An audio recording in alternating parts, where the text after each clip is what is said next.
Assalamualaikum warahmatullahi wabarakatuh. Nama saya Ahsan Firdaus dari jurusan Pendidikan Vokasional Teknik Mesin Universitas Sultan Ageng Tirtayasa.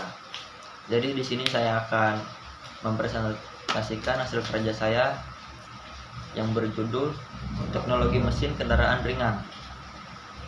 Nah, untuk yang pertama itu di sini saya akan membahas tentang apa sih mesin kendaraan ringan itu.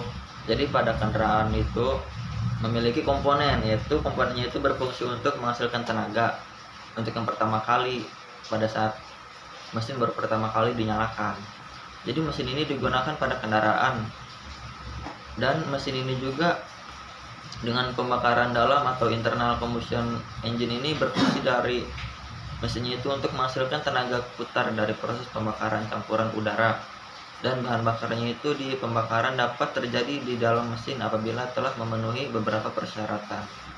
Jadi di dalam persyaratannya itu ada 3. Untuk yang pertama itu adanya tekanan kompresi yang tinggi, yang kedua campuran udara dan bahan bakar yang sesuai, yang ketiga adanya panas atau percikan api yang kuat dan dengan waktu yang tepat. Ya, kita bisa lihat ya, itu mesinnya ada di gambar. Nah, tentunya itu dari sistem pendukung mesin kendaraan. Jadi sistem pendukung mesin kendaraan ini terdapat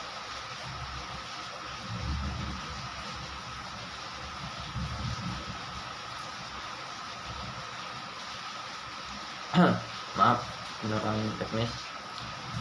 Jadi sini ada sistem pendukung mesin kendaraan itu terdapat ada 6 sistem. Untuk yang pertama itu dari sistem bahan bakar, yang kedua sistem pendinginan, yang ketiga sistem pelumasan, yang keempat sistem pengapian, yang kelima sistem starter, yang keenam sistem pengisian. Nah, apa sih sistem bahan bakar itu?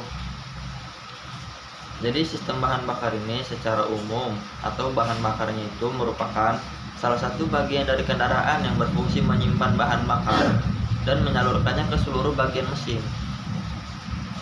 Nah, jadi sistem ini pula yang kemudian mengabutkan atau menyalurkan bahan bakar supaya tercampur dengan udara. Lebih menariknya lagi, sistem tersebut itu mampu mengatur rasio atau bahan bakar dan udara. Jadi pada beban kecepatan yang berbeda dengan jumlah campuran yang disuplai antara udara dan bahan bakar itu akan selalu tepat meskipun berada di dalam kondisi yang berbeda. Untuk menghasilkan kinerja yang baik pada mesin, setiap komponen sistem ini bahan bakarnya ditentukan sama satu lainnya. Bagi yang penasaran dengan apa saja komponen dalam sistem tersebut, itu ada full pump, ada full tank, ada full filter, ada fuel delivery line, karburator, throttle resistor. Nah, untuk cara kerjanya itu, oh ya, sebelumnya ini ada 2 ya, ada 2 sistem ada 2 jenis dalam sistem ini. Cara kerjanya, sistem bahan bakar ada sistem konvensional dan sistem injeksi. Nah, untuk sistem konvensional ini mulai bekerja saat mesin mulai berada dalam kondisi start. Ketika mesin start itu, full pump akan mulai menyerap bensin yang berada di dalam full tank. Jadi full tank itu menuju ke filter. Jadi pada full filter ini bensin akan melalui proses penyaringan dari pembakaran. Nah, untuk yang dari cara kerja sistem bahan bakar yang injeksi, untuk yang jenis keduanya itu melihat betapa pentingnya fungsi sistem ini, yaitu cara kerjanya itu dari banyaknya kelebihan jika dibandingkan dengan sistem konvensional secara umum. Jadi prinsip kerjanya itu dari sistem injeksi ini menggunakan cara elektronik. Bagaimana dengan cara elektronik ini? Nah, jadi bahan bakar pada suatu kendaraan akan diubah menjadi aliran elektrik atau listrik. Jadi aliran listrik ini dalam bentuk kabut atau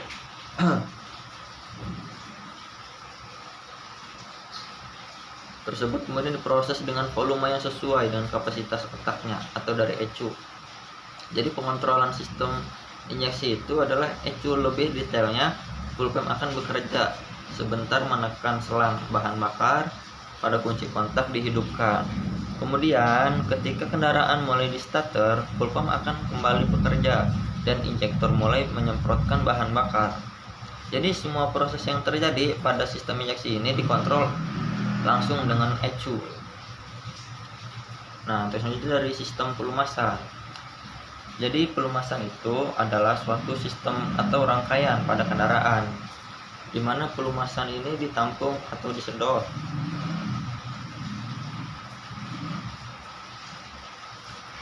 Disaring, kemudian didistribusikan secara menyeluruh ke setiap bagian mesin.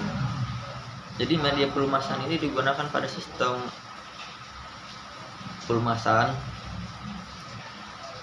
Oli yang mampu masuk hingga ke celah mesin ini, oli yang melepasi celah-celah mesin dinamakan oli film.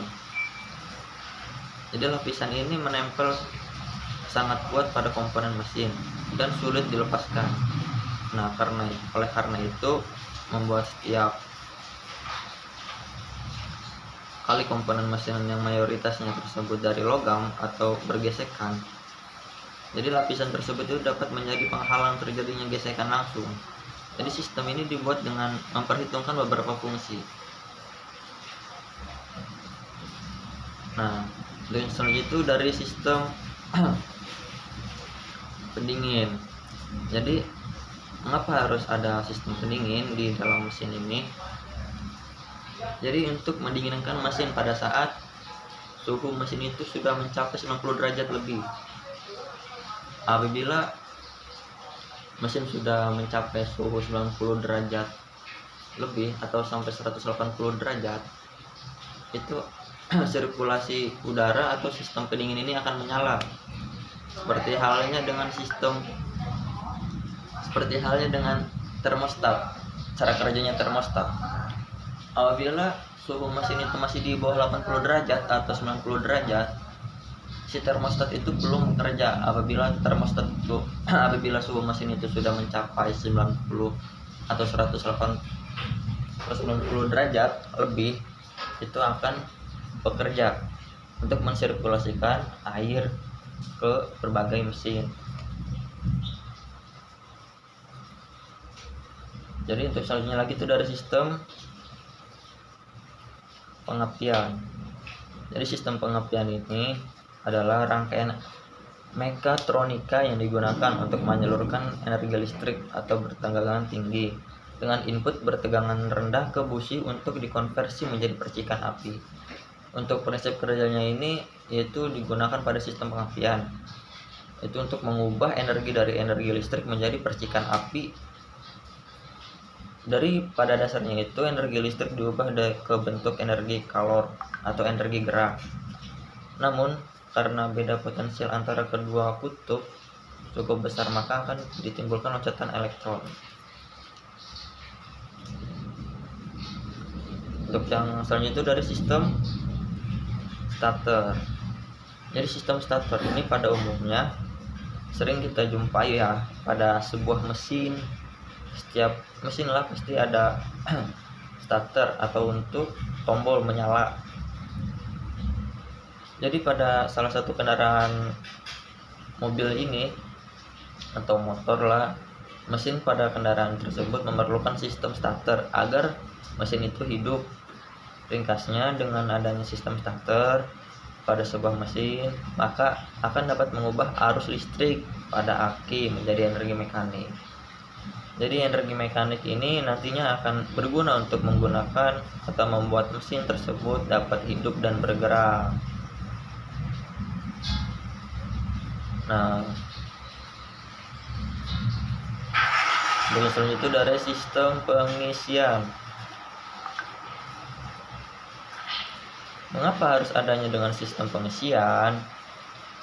Jadi apa sih kerjanya sistem pengisian ini? Fungsinya apa? Jadi sistem pengisian ini itu untuk mengisi energi listrik kembali, seperti halnya dengan dari aki. Jadi sistem energi listrik yang ada pada mobil itu terdiri dari aki. Jadi dari aki ini akan menyalurkan energi listriknya melalui rangkaian-rangkaiannya. Oleh karena itu, sistem pengisian ini sangat penting dalam kendaraan. Nah, untuk sistem pengisian ini ada dua jenis. Ada yang konvensional dan ada yang regulator konvensional dan IC regulator. Bedanya dari regulator konvensional, regulator konvensional itu terdiri dari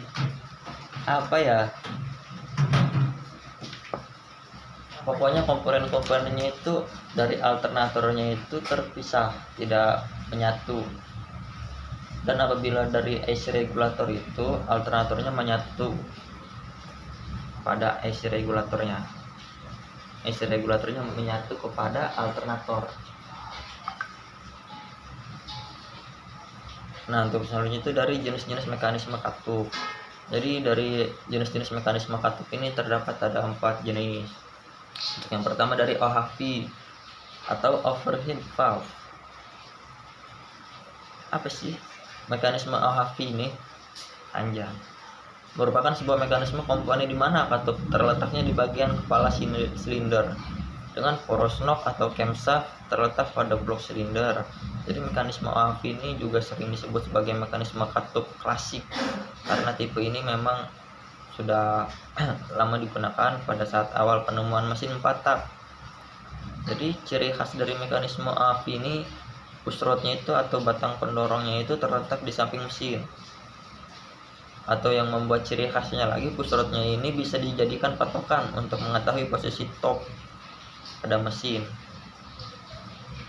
Jadi seperti pada mesin kijang klasik juga.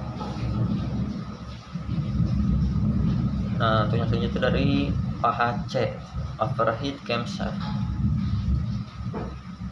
Jadi OHC ini atau overhead camshaft ini adalah sebuah mekanisme komponen buka tutup katup di mana semua mekanikal pembukaan katup ini terjadi dalam kepala silinder. Jadi karakteristiknya itu atau ciri khasnya itu si camshaft atau poros nok ini terletak di dalam kepala silinder. Jadi mekanisme ini disebut sebagai mekanisme overhead camshaft. Nah, selanjutnya dari SOHC atau single overhead camshaft. Nah, dari penggerak katup pada sistem SOHC ini yaitu diaturnya itu melalui dari perantara rocker arm atau langsung digerakkan oleh camshaft langsung. Jadi jumlah katup per silindernya juga itu bervariasi mulai dari 2 katup per silinder, 3 katup per silinder, hingga 4 katup per silinder. Nah, untuk dari DOHC atau double overhead camshaft, untuk cara mekanismenya ini sama persis dengan OHC ya, atau overhead camshaft, hanya saja sesuai namanya mekanisme DOHC memiliki 2 buah camshaft, yakni intake camshaft dan exhaust camshaft. Jadi 2 buah camshaft ini dapat melayani 4 katup sekaligus per silinder, sehingga proses perpindahan material dari dan keluarnya itu ruang bahan bakarnya itu bisa berlangsung lebih cepat. Nah, di sini selanjutnya itu dari komponen utama mesin kendaraan. Nah, dari komponen utama mesin kendaraan itu, untuk yang pertama ada blok silinder. Blok silinder adalah komponen yang paling utama dan merupakan dasar sebuah mesin, atau bisa dibilang bajunya mesin. Dari dalamnya klep, gear, semua itu untuk menutup itu semua. Selanjutnya dari cylinder head. Jadi cylinder head ini itu komponen pada mobil yang dipasang di blok silinder di atasnya. Jadi di dalam cylinder head ini terdapat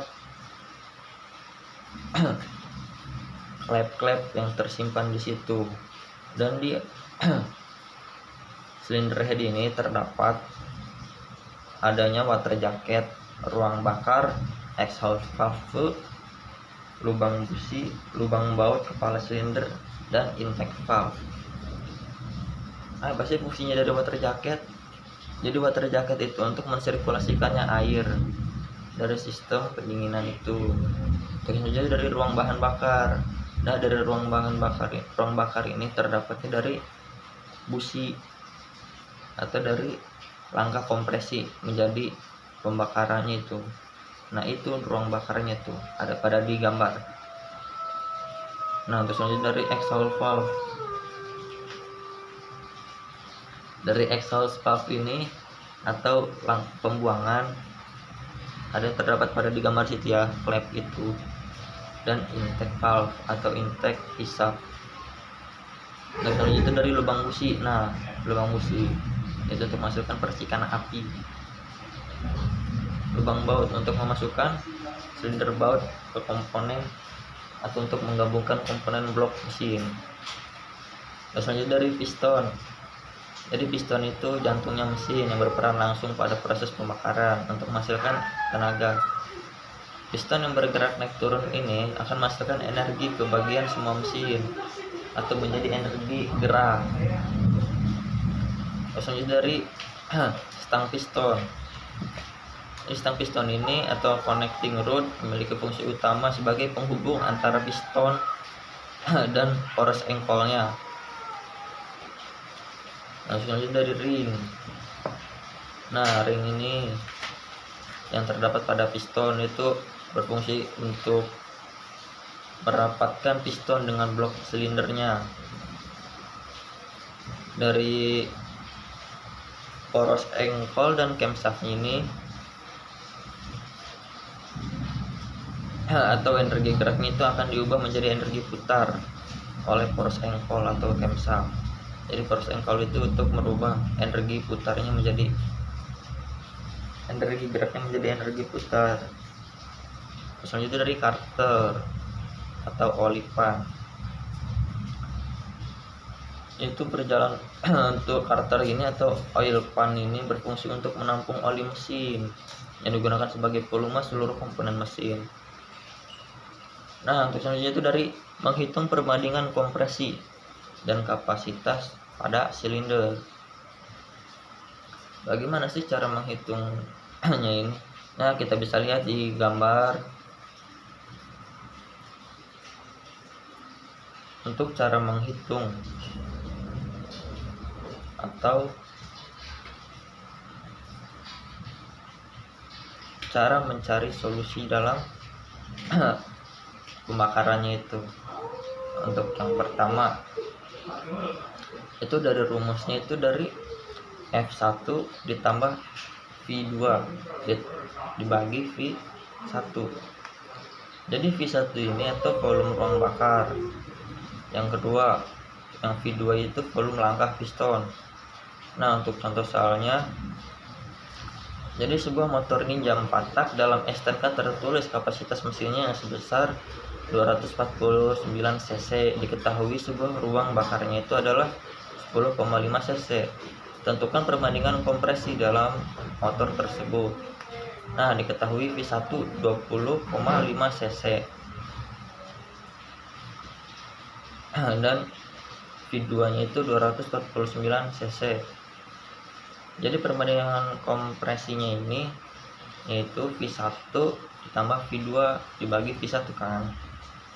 Jadi 20,5 ditambah 249 dibagi 20,5 sama dengan 1269,5. Jadi 20,5 yaitu bisa jadi pertandingan kompresi motornya itu jadi 13,14 banding 1. Nah, seperti itu. Apabila ada kesalahan itu datangnya dari saya sendiri, apabila ada kelebihannya atau ada masukan dari saya, itu datangnya dari Allah SWT. Sekian dari saya, wassalamualaikum warahmatullahi wabarakatuh.